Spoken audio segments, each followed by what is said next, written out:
बाजार का stock number 1 खरीद लेने के लिए बिल्कुल तैयार है। मंडे को बाहर निकलेगा। हमारे पाकिस्तान स्टॉक एक्सचेंज के साथियों, एक बार फिर से आपके साथ मुखातब हैं। मैं मोहम्मद नईम और आप देख रहे हैं ज़फर सिक्योरिटीज प्राइवेट लिमिटेड को। आज कारोबारी हफ्ते का आखिरी दिन और एक बार फिर से इंडेक्स ने 1049 पॉइंट्स की आज रैली की, कल 1719 पॉइंट्स की, और ये 2 दिन की रैली को मिलाकर इंडेक्स वो मनफी गिरावट का रेशो नहीं दो पाया जो कि उसने पिछले 3 दिनों में हासिल किया था। मजमूई तौर पर इस आउटगोइंग वीक में इन 2 दिन की लगातार तेजी के बावजूद बाजार 625 पॉइंट्स मनफी बंद हुआ वीक ऑन वीक बेसिस पर। आज आखिरी दिन भी था जनवरी का और मजमूई तौर पर इस आउटगोइंग मंथ में जनवरी में ऑलमोस्ट बाजार मनफी रहा। 871 पॉइंट्स मनफी उसकी कंट्रीब्यूशन थी मंथ ऑन मंथ बेसिस पर। बाजार का डाटा आज के दिन काफ़ी बेहतर देखा गया। नंबर्स में इजाफा हुआ, वॉल्यूम्स में इजाफा हुआ। आज के दिन जहां पर इंडेक्स का वॉल्यूम अगर हम देखें तो वो 25 करोड़ शेयर से भी तजावज़ कर गया कल के 17 करोड़ और 22 लाख शेयर्स के मुकाबले में। विद इन इंडेक्स आज 61 शेयर्स में इजाफा, 37 में कमी और 2 शेयर्स आज अनचेंज देखे गए। कल के मुकाबले में आज ऑलमोस्ट 50 से 55% के इंडेक्स हैवीवेट स्टॉक्स ने अपना रास्ता जुदा किया और कुछ बड़ी कंट्रीब्यूशन उनकी नहीं रही आज के दिन इंडेक्स में। ओवरऑल पूरे बाजार का डाटा अगर हम देखें तो आज एक बार फिर से 1 अरब 10 करोड़ शेयर से तजावज़ किया आज का वॉल्यूम, जिसकी मालियत 50 अरब से भी तजावज़ कर गई कल के 88 करोड़ शेयर्स के मुकाबले में, जहां पर मालियत 44 अरब रुपए थी। आज वो बढ़कर 50 अरब और 7 करोड़ रुपया रही। कुल आज 454 शेयर्स में लेन देन रहा। 234 की कीमतों में इजाफा, 164 की कीमतों में कमी हुई और 56 शेयर्स की किस्मत का फैसला एक बार फिर आज मौखर रहा। आज के दिन जहां पर वॉल्यूम्स में इजाफा देखा गया 25% से ज़ायद का, वहीं पर नंबर ऑफ ट्रेड्स में इजाफा रहा।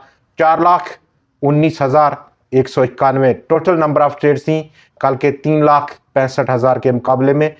आज के जहां पर हम बाजार में अपर विक आज छोड़ी गई डेली के ग्राफ में, वहीं पर जो टॉप स्टोरीज हैं आज की, नेशनल सेविंग स्कीम्स में रेट को कट किया, प्रॉफिट्स के रेट्स को कट किया और मंडे से कंज्यूमर प्राइस इंडेक्स का डाटा ड्यू है, हमारे सामने होगा और वहां पर 3% की से भी कम की तवक्कुआत की जा रही हैं। सामने आएगा डाटा तो उस कनेक्शन में आप बाजार जहां पर हमारे पास टॉप 5 शेयर्स हैं आपके साथ आज इस प्रोग्राम में शेयर करने के लिए, उन पर बात करेंगे।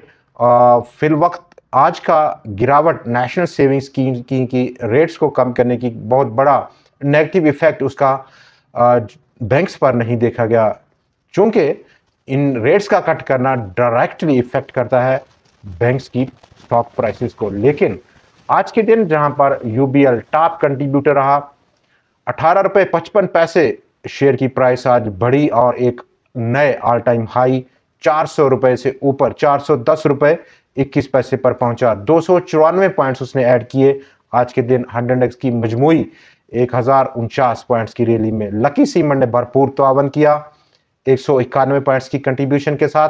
नेशनल बैंक ने भी बड़ा कंट्रीब्यूट किया 80 पॉइंट्स। अगला जो टारगेट है वो 80 रुपये रह सकता है नेशनल बैंक ऑफ पाकिस्तान का, जबकि आज के दिन मोस्टली गेन्स बैंकिंग सेक्टर से ही बाजार को मौसूल हुए हैं। बैंक अल हबीब, मीज़ान बैंक, अस्करी बैंक, हबीब बैंक और हबीब मेट्रोपॉलिटन बैंक, इन तमाम शेयर्स ने मुस्बत कंट्रीब्यूट किया बाजार को। और जहां पर हम मंडे से जो टॉप शेयर्स हैं उन पर बात करने से पहले जो कंज्यूमर प्राइस इंडेक्स का डाटा है वो क्या इफेक्ट लेके आएगा उस पर बात करते चलें। कंज्यूमर प्राइस इंडेक्स का डाटा जो कि 3% से भी कम की तवक्कुआत हैं, वो एक किस्म का पॉजिटिव ट्रिगर रह सकता है towards discretionary sectors like cement. तो सीमेंट सेक्टर में हम मजमूई तौर पर जिस तरह के आज लकी सीमेंट ने आउटस्टैंडिंगली परफॉर्म किया और उसका भरपूर साथ दिया कुछ दूसरे स्टॉक्स ने। इसका इफेक्ट डेफिनेटली हम सीमेंट पर देखने को मिलेगा। कोहाट और उसके साथ साथ चिराट सीमेंट भी कंट्रीब्यूट करेंगे। दूसरी तरफ हमारे जो टॉप शेयर्स हैं उनमें अगर हम बात करें, उससे पहले नेशनल सेविंग स्कीम का रेट को कट करना और 200 बेसिस पॉइंट्स या मैक्सिमम उसने जो रेट कट किया 310 बेसिस पॉइंट्स का मैक्सिमम साइड पे था। स्पेशल सेविंग सर्टिफिकेट्स पर उसने रेट को कम किया 310 बेसिस पॉइंट्स। अब ये रेट हो गया 12.10%, जबकि इससे बेशतर ये रेट 15.20% था। सेविंग अकाउंट्स पर उसने रेट को कट किया 200 बेसिस पॉइंट से 11.5% का रेट ऑफ प्रॉफिट रहा। इस रिडक्शन के बाद इससे पहले 13.5% का रेट नेशनल सेविंग्स दे रहा था इन सर्टिफिकेट्स पर। तो बैंक्स पर जहां पर इस वक्त एनुअल क्लोजिंग है, बम्पर पे आउट है और उसी को आज यूबीएल ने बहुत ज़्यादा इनकरेज करते हुए तेज़ी से एक नया हाई बनाया है। नंबर 1 हमारा जो टॉप स्टॉक है वो मीज़ान बैंक है।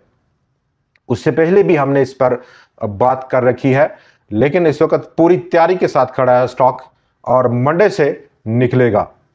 240 रुपये 65 पैसे की आज की क्लोजिंग। डाउन साइड जो रिस्क रहेगा 233 या 232 रुपए की सतह का। 7 से 8 रुपए का रिस्क है और अपसाइड पोटेंशियल 260 इनिशियल, नेक्स्ट 280 रुपए की सतह। Stock number 2 Askari bank. आज स्टॉक अपनी इस रैली की सबसे बुलंद सतह पर पहुंचा 43 रुपए 63 पैसे की सतह पर। अपकमिंग रेजिस्टेंस या टारगेट 50 से 52 रुपए की सतह। एचबीएल भी आउटस्टैंडिंगली परफॉर्म कर रहा है। जबकि हमारा जो तीसरा स्टॉक है हबीब मेट्रोपॉलिटन बैंक 97 रुपए 98 पैसे और ये ऑल टाइम हाई क्लोजिंग है स्टॉक की। 101 रुपए का ये जो रेजिस्टेंस है स्टॉक का ट्रेंड चेंज रहेगा। उसके बाद अगला पॉसिबल क्या रह सकता है टारगेट, उस पर भी हम रिव्यू करेंगे इस ब्रेकआउट के बाद। Stock number 4 bank of Punjab 10 रुपए 10 पैसे की क्लोजिंग थी स्टॉक की। डाउन साइड रिस्क 9 रुपए की सतह तक, अपसाइड ट्रेंड चेंजिंग लेवल 11 रुपए 30 पैसे की सतह और ये लेवल टूटने के बाद डेफिनेटली स्टॉक में एक बड़ा पोटेंशियल जरूर मौजूद है। स्टॉक नंबर 5 गधून टेक्सटाइल्स 248 रुपए की क्लोजिंग स्टॉक की और ट्रेंड चेंजिंग लेवल 254 रुपए की सतह बहुत करीब है, ऑलमोस्ट 6 रुपए का फासला है। इसके बाद अगर ये लेवल ब्रेक होता है तो डेफिनेटली खरीदारी करना और यही लेवल स्टॉप लॉस के तौर पर एक्ट कर सकता है। 303-310 रुपए अगला पॉसिबल लेवल है। हमारे पाकिस्तान स्टॉक एक्सचेंज के साथियों, आज के दिन जहां पर मायूस किया वहां पर माड़ी पेट्रोलियम का नाम सरफरिस्त रहा। प्रॉफिट टेकिंग जैसे ही स्टॉक ने 633 रुपए को हिट किया वहां पर प्रॉफिट टेकिंग देखने को मिली और ऑलमोस्ट मनफी क्लोजिंग रही स्टॉक की। 74 पॉइंट्स का इखराज किया आज के दिन। इसी एक स्टॉक ने, एंग्रो होल्डिंग ने भरपूर साथ दिया। फौजी फर्टिलाइजर कंपनी, सुई northern, TRG, Pakistan state oil, पाक इलेक्ट्रॉन, यूनिटी, फातिमा, इन तमाम शेयर्स ने मिलकर 225 पॉइंट का झटका दिया 100 इंडेक्स को मनफी साइड पर। कुछ डेवलपिंग स्टोरीज में अगर हम बात करें तो इजारा लीड जो कंसोर्शियम है उसने एक्वायर कर लिया सरल पाकिस्तान के ऑपरेशंस को। अगर हम कुछ आज के टॉप जो रिजल्ट्स हैं उसको शामिल करते जाएं प्रोग्राम में तो बेहतर रहेगा। इंटरनेशनल इंडस्ट्रीज़ ने आज रिजल्ट अनाउंस किया, हाफ ईयर रिजल्ट था और प्रॉफिट्स में कमी हुई है। ऑलमोस्ट आधा प्रॉफिट कम हुआ, 231.72 मिलियन का total profit after tax company ने गेन किया। गधून टेक्सटाइल ने भी अपने हाफ ईयर रिजल्ट को अनाउंस किया आज के दिन, जहां पर कंपनी का प्रॉफिट 4 गुना बढ़ा है। 1 अरब और 31 करोड़ रुपया कंपनी ने प्रॉफिट आफ्टर टैक्स कमाया हाफ ईयर के रिजल्ट में। स्टॉक की जो फॉर्मेशन है उस पर अभी हम बात कर रहे थे। पाकिस्तान का फार्मास्यूटिकल सेक्टर और उसने 4 MOUs साइन किए हैं इंटरनेशनल हेल्थ केयर डिस्ट्रीब्यूटर्स के साथ, जिसके बायस इस सेक्टर में काफ़ी ज़्यादा positive contribution, positive balance sheet और प्रॉफिट्स का बढ़ना मुतवक्के किया जा रहा है। इंटरनेशनल मॉनेटरी फंड और फाइनेंस मिनिस्टर साहब की अभी अभी एक स्टेटमेंट हमारी नज़रों से गुजरी, जहां पर फाइनेंस मिनिस्टर साहब का ये एक्सपेक्टेशंस हैं कि इंटरनेशनल मॉनेटरी फंड का पहला रिव्यू मार्च शुरू होने के बाद शुरू होगा। डीएच पार्टनर्स लिमिटेड और मंडे से शुरू हो रहा है, बाहर निकलेगा। 3 फरवरी मंडे को ट्रेडिंग शुरू होगी पाकिस्तान स्टॉक एक्सचेंज में। स्टॉक की 58.99 स्टार्टिंग प्राइस है स्टॉक की। क्रिसन स्टील का भी आज रिजल्ट रहा पहली हाफ ईयर का, और कंपनी का प्रॉफिट ऑलमोस्ट 50% की गिरावट देखी गई ईयर ऑन ईयर बेसिस पर। 673 मिलियन रुपए का प्रॉफिट था। अर्निंग पर शेयर 8 रुपये 67 पैसे रही, जबकि पिछले साल का अगर हम देखें तो इसी हाफ ईयर में 1 अरब रुपया कंपनी ने गेन किया था और अर्निंग पर शेयर 12 रुपये 93 पैसे का रिकॉर्ड किया गया था। दोस्तों, आज के प्रोग्राम में इतना ही। मंडे 3 फरवरी एक बार फिर से आपसे मुलाकात रहेगी, नए एनालिसिस, नई खबरों और कुछ नए शेयर्स के साथ। देखना ना भूलिएगा। खुदा हाफिज।